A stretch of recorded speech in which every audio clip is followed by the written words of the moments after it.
just flash on that game for a second. Oh, that's the Kramnik game.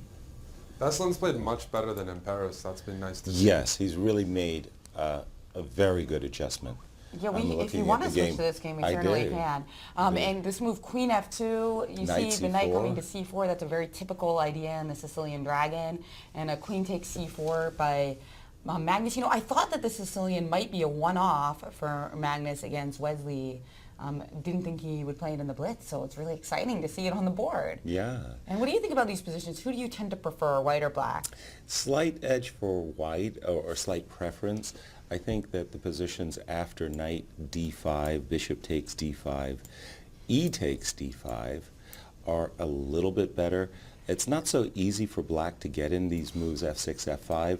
He does expose his king, and there's always play on the queenside pawns later in the endgame. But I think knight d5 is the key test. That's right. This often ends up being positional, especially once white plays the move g5, ousting the knight to h5. Right. Because a lot of our absolutely violent attacking ideas of h5 are no longer in the menu, so it becomes more of a squares battle.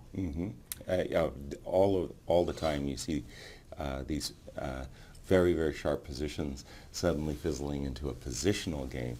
And like you say, a fight for the squares. Although this one, knight c1, kind of brings that into question, because this brings up another idea in the position of perhaps getting the knight to g3. But after Magnus's move b5, that's not a good idea, because b4 would leave the c2 pawn hanging. Knight c1 looks funny. I mean, when Veselin's going backwards, he often has his worst results. So unless there's... didn't like that one bit, actually. b5. b5 came very quickly. Knight c1, I think. Just to go back a quick second, one of the points of knight d5, and as mentioned, taking with the pawn, the immediate b5, I've got this knight a5, knight c6. So when he stuck his knight back on the c1 square, that positional option isn't available, and he went back. And that's one of the reasons why people play knight b6 without b5, because they are concerned about the a5 square and the c6 square. And I believe he just went back, knight b3. Knight b3. Got to admit your mistakes sometimes. Very, very hard to do. But here the idea is, I think he's avoiding jumping to the d5 square. He wants to see Magnus pursue his queenside attack because of knight a4 and knight b6. Knight a4? Forking queen and rook. In case of b4, I don't think b4 is a very good move because of knight a4 Do you ever b6. play f5 in these positions as black? Yes, yes. And try to just open up the f file, or either... And to try to rescue this knight from oblivion, yes. Yes. But Well, it's a double-edged decision. That queen on f2, it certainly makes f5 look more attractive Oh than my usual. goodness, he went b4, knight a4. Well, actually, Veselin doesn't seem to have played knight a4 yet. I got an auto update. He still does. After knight a4, I imagine. It doesn't show on the camera yet. So. Yeah, I got an auto update. Yeah, you're ahead. Well, there's a lag with the camera. Yeah, so knight a4 was played indeed, and now knight b6. That's a big issue suddenly from Magnus. I thought the move b4 was a little ill-timed. Well, for example, queen we can't c6. play rook c6 because of knight a5, so that's kind of nice. So, Eric, you were saying queen c6, knight Queen b6? c6, knight b6, rook b8. This is just the worst version for Magnus because he's weakened his pawns. Is that the point? Yes. Yeah, that makes it makes sense. And Yes. yeah. So that's why Magnus is in the tank now. Right. In the tank for a blitz game, certainly.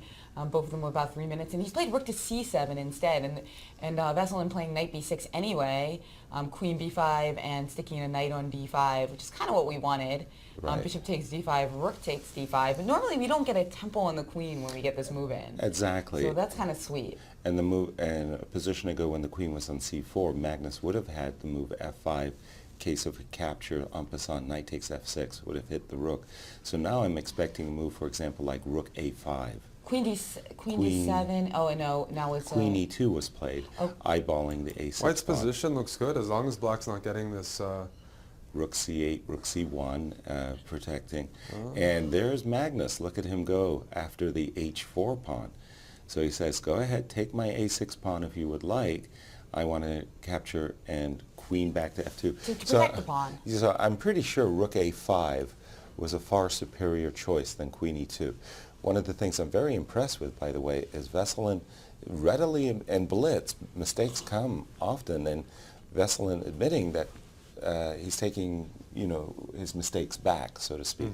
Yeah, that's great. And he's keeping a lead on the clock, too. Never easy to do, I'm sure, against the world champion where Is there's that bishop extra d2 pressure. one of White's threats here after queen f2, or just play bishop d2? Because Bishop d2. you don't really necessarily want to play knight f4 as blocked.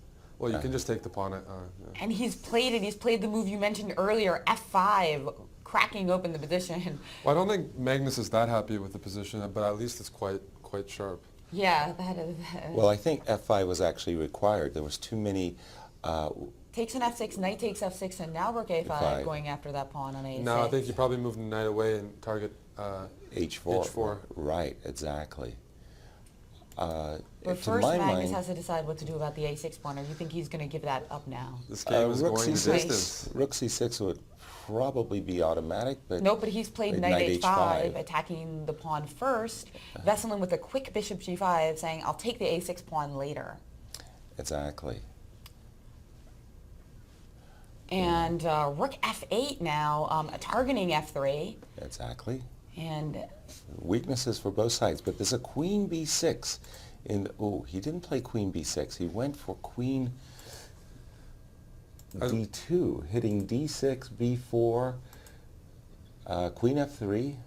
This game is really sharpened up dramatically. Bishop takes c7, rook takes c7, queen d6. Queen f6.